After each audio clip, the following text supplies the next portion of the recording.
Welcome back to another edition of Truth Seekers. Along with Coach Nick and myself, we have Anthony joining us today.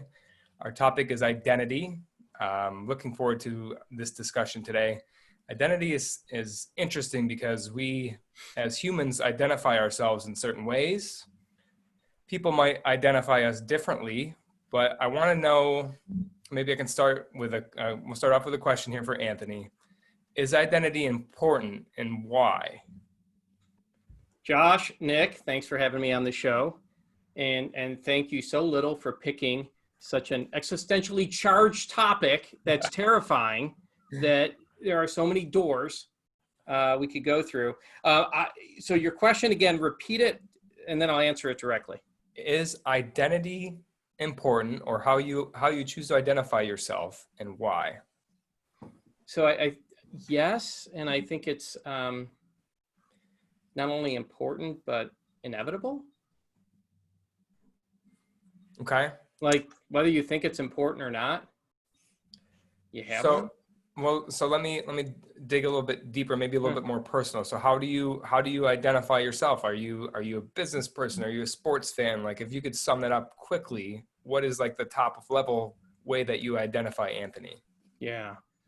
So you've caught me kind of on that journey, Josh. So you're not going to get like the good, clean answer here. This is all about the journey. This is all about it. Journey. Right? And so I was thinking of the topic, since you sprung it on me late yesterday, and my mind went a bunch of different places. One of the places it went was to a guy named Borges. Do you know that name, guys? I do. Was he like a scientist or a psychologist? You have to. He was an author. And he wrote something. He wrote a lot. One of his short stories was called Borges and I. I pulled up one of his quotes. I'll share with you. Please. Okay. So it goes. This part of from the passage. It goes. I know of Borges. This is Borges writing about Borges. The story is called Borges and I. So he's writing about himself, and he says, I know of Borges from the mail, and see his name on a list of professors or in a biographical dictionary. I like hourglasses, maps, 18th century topography, the taste of coffee, the prose of Stevenson. He shares these preferences, but in a vain way that turns them into the attributes of an actor. So you led with a heavy question, and there's a heavy response. And my mind went there, and my mind went to one of your other podcasts where you were talking about something that makes me squirm a little bit, which is personal brands. And so we kind of are in this world where everybody wants to kind of know what do you stand for, what's your identity, and and how do you see yourself, and how do others see you? And man, this is a labyrinth. Right. And that gets us into Jungian psychology. So how deep do we dig here, man? I've got roles that are important to me. I've got clients to serve. I've got a wife to cherish. I've got children to provide for and hopefully lead. Right. And so that's kind of that's there every day. But man, you can start going a lot deeper than that. And I can tell you, I'm not really sure where I am. Oh, see, I knew I'd love to have you on. I knew you'd be good for this. This is awesome. Well, I had the pleasure of having lunch with you a couple of weeks. Was it last week or a couple of weeks ago? And you brought 2 books to that to our lunch meeting, which I thought was an awesome approach to think about things. But yeah, I mean, this is what it's about, right? It's exploring it. How do we think about these types of things, and what sort of depth? Because it's easy, really easy to throw something out there like identity, and then decide that as a collective, like the collective consciousness, we know what that means. So we use it as shorthand, and we talk or short speak or references when we talk to each other. Identity of that, and of course, what happens over time is it merges and changes and like melts away and builds back up and stuff. So when I say when I think of identity, it could be completely away from how everyone else has identity. Coach, we were talking about this the other day in terms of countries or sports teams, and this is how we started to get into this bit as well. Because when we start to really see where that goes, it's there's a lot of stuff to unpack. There's a lot of layers, right? Because the reason, of course, I'm sure you asked that question was that because it is so loaded. What is identity? Is it important? What is it? Is the point? It's like, because there's so many layers there. There's so much depth.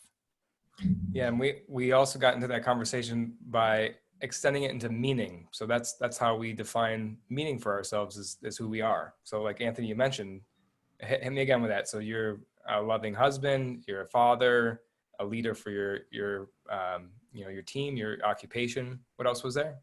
That's it. Yeah. Yeah. There's a bunch there. Yeah. But because when you're executing those things, there's a sense of joy because you're living out your purpose. Would that be fair to say? Or a sense of duty. Yeah. Right. I mean, joy is another loaded word we could throw out there. Tune in next week for joy. There's one of the other thoughts that were when you presented the topic, as I think about what you may encounter as coaches, is people's behaviors tend to live up to, that's the right word, conform to, tend to try to become congruent with their self-concept. Yeah. So you got a self-concept, you got beliefs, you got values, and then you want congruency there. Otherwise, you're depressed, you're anxious. And so, there's a lot of psychology literature out there that's like, you change your thoughts and you change your reality. And that's can be helpful and nice, but it doesn't always work. But I was thinking about just the word identity, and the word identity is the quality of being the same. Like I did the Webster lookup. Like, what does identity mean? The quality of being the same, sameness. So that just points out this like desire for congruency in how we see ourselves and how we experience ourselves. And I can start trailing here, guys. Yeah. But it's you assign a particular characteristics or qualities, a bunch of ideas about yourself, values, beliefs. Yeah. And then you may be living them well, you may not be living them well, and that might indicate how much joy you're having in your life. I don't know. I would say, if I was to boil it down to a quote, it's the most powerful force in the human personality is to be true to who we think we are. As you said, Anthony, congruent. It's like, well, we need to do the things that we think we are. It's like I always use the example of running. I never was a runner. Right? That's the identity I had. And here's the thing: it's about uncovering the identities most of the time, because it's an awareness of what they are, right? Because they're all in there somewhere. And I noticed that when I would always say, I'm not a runner, I don't like running, therefore I'm not a runner. And guess what? Because I wasn't a runner, I didn't run. And then when I started training Muay Thai many years ago, it was encouraged that we should run a little bit, a couple of miles here and there, to build some capacity, lung capacity when actually training. And so I find myself doing these little runs here and there. And then I did when I was in my old career, I remember doing like a 5K. And then what I noticed, I caught myself one day, and it changed from, rather than being I'm not a runner, to I don't run very much, or no, actually it was I'm not much of a runner. And so I noticed that changed. So it's either which one do you want to change. If you change your actions, then that will change your identity. And so that's why, to your point, Anthony, people say if you change your thoughts, then it will change your behaviors. Because it's really the other way around. Right? You can say, well, I want to have $10 million. What does a person that has $10 million do? And start to do those things. So for me, it was like, what does a person that trains Muay Thai do? That was another identity I had for myself. And that person runs a little bit. And therefore that changed my identity as being a runner. So plenty of depth and scope we can go into here. So I think about that there's the depth, there's the timelines of it, and then really there's the zoom in and out, the micro and the macro. So to share back, make sure I'm following with you, Nick. Years ago, I was a smoker. I was a smoker. I'm watching how the narrative unfolds, right? Yeah. Because identity is kind of tied to how we're narrating ourselves. Okay, we'll come back to that. Yeah, there's another door, right? Okay, yeah. And so, but at the time when I had an idea, and the idea was stop smoking, if I had kept going around saying I'm a smoker trying to quit, and that was the narrative I kept saying, it probably wasn't going to go so well, because I kept identifying as being a smoker who's trying something. And I remember looking back and thinking, what I used to tell people was like, aren't you a smoker? Why aren't you smoking? And I would just kind of deflect off of that by saying, oh, I'm just not in the mood right now.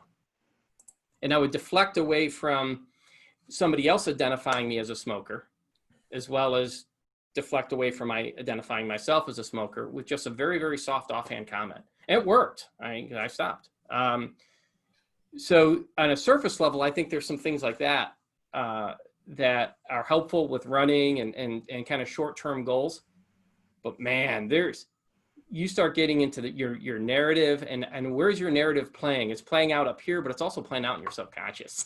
And I think where we run, and you and I were talking a little about this, Nick, I think where we run into the real resistance, I'm going to steal some Stephen Pressfield there, is when we aspire towards something really great or outside of our comfort zone, or different or extraordinary, whatever word that is, when we feel that calling. So there's some Joseph Campbell hero's journey. We feel a calling, and then we start to aspire toward it, and then this other resistance comes up, and we're not doing it. We're not following through. It's more than just the affirmation play, the affirmation tape that we're playing over and over again, and that's sometimes where you can start looking and going, what is my identity?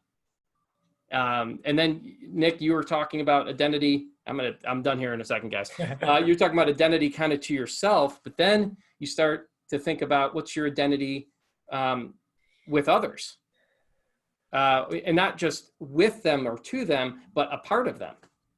And when you start to talk about people that have found great joy, a lot of people that have found great joy, one of the things I've seen common is they identify with something bigger than themselves.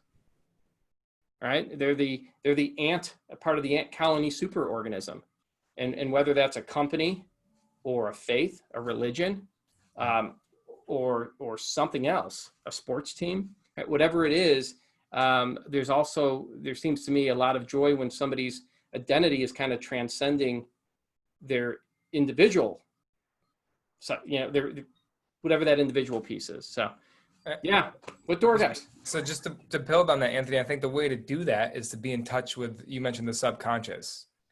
And it's so difficult because there's so much noise in our lives that we do this, we do that. We have peer groups that expect this out of us, that out of us.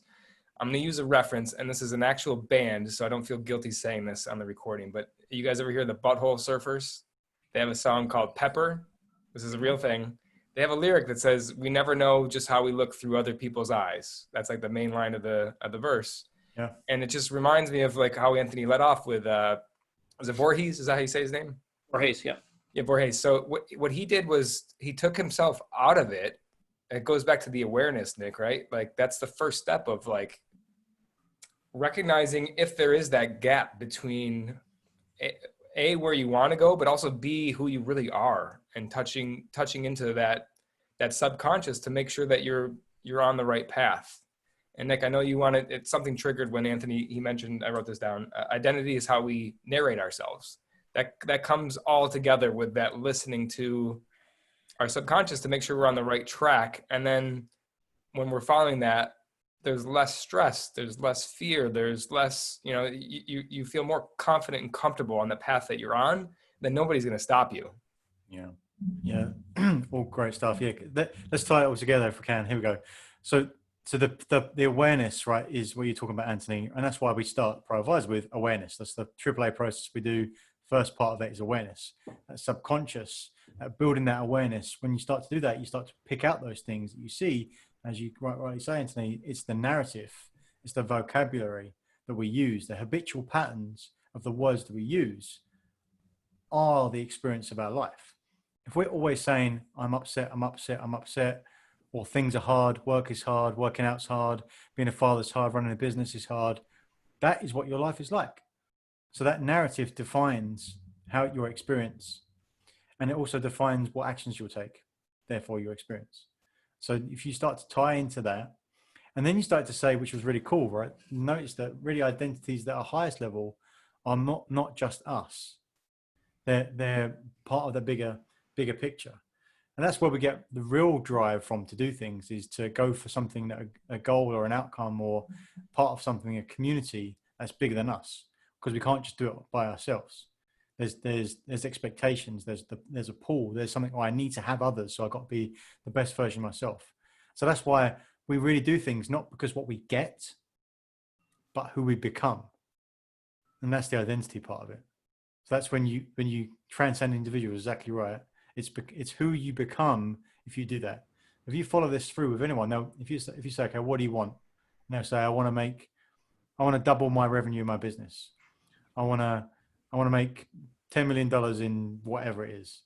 And then you ask a couple layers deeper, it will be because they become something. I will be the best version of myself. Okay, what does that mean? I'll be able to support my family at the level that I really think they deserve, right? I'll be the person I know I'm supposed to be. All of those things. So it's vocabulary. Watch that self-talk to get the awareness. Once you've got the awareness, you can see what patterns you're running. Once you've got the patterns you're running, you can start to break the patterns. You can intentionally create new patterns of vocabulary, new actions, get clear on your goal, create who you're going to become. Wham! Then now you've transcended that to becoming more than just impacting yourself. Isn't that beautiful? I'll share a little bit of my recent journey in case it's helpful to anyone that's watching this. So I'm working with a business coach right now within one piece of my business. Okay, not a general business coach, but one piece of my business. And we talked about the importance of having a scorecard of, how do you know you have had a winning day? Behaviors, results. And I thought that was good, things I've done before, but let's have another framework around it. Nick, you and I talked about that, and I liked his framework, and I started to put that into action. And immediately I felt this crisis inside of me that said, well, wait a minute. I really need this in other areas of my life too. The role of father, the role of husband, the role I have to myself. What is that? Like taking care of myself, health wise and fitness wise and nutrition wise and mental health wise and emotional health and all these different pieces. And so I felt these obstacles, and even just going down that one course. So you mentioned, Josh, the noise that you can, right? All this, I think, was that the word you used? Noise. Yep. And so, and by the way, when you come on a podcast, you should always talk about something that you're an expert in and have full knowledge of. So let me do the opposite. So I recently, again, trying to pick up meditation, and I'm going through one of those online great courses on Audibles on mindfulness. And one of the things I'm taking away is, before you start talking to yourself, listen to yourself.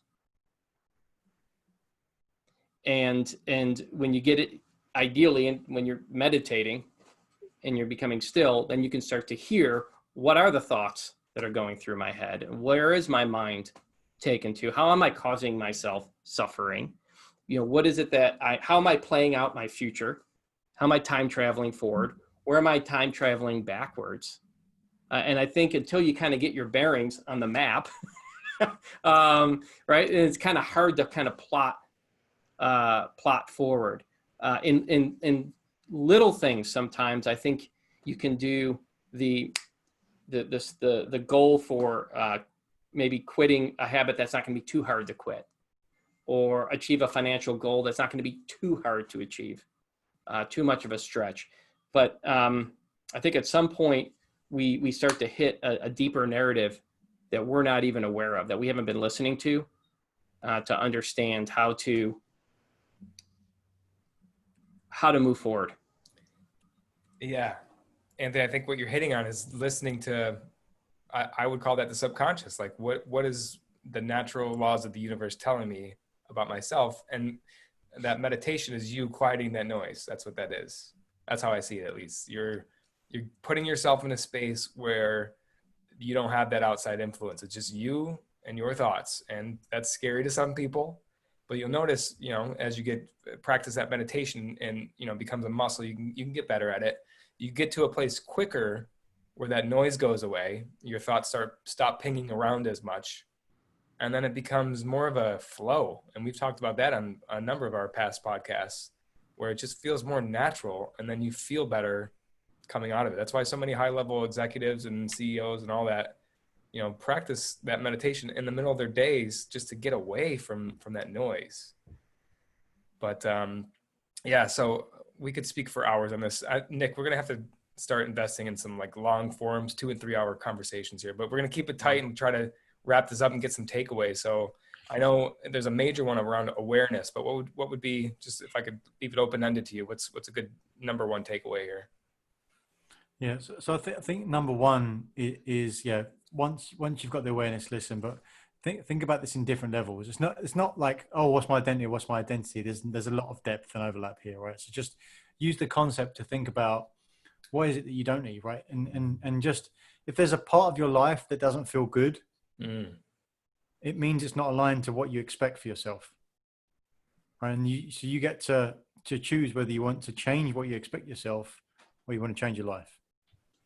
So I'd say that's number one for me. I love that. Anthony, you want to piggyback that or even take us in a fresh direction there?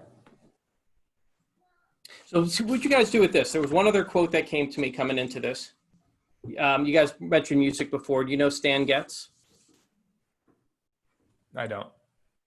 Nick? Never heard of him? I have not. All right, you guys will be Googling him later. Great saxophone player. So he was, you could find this on YouTube.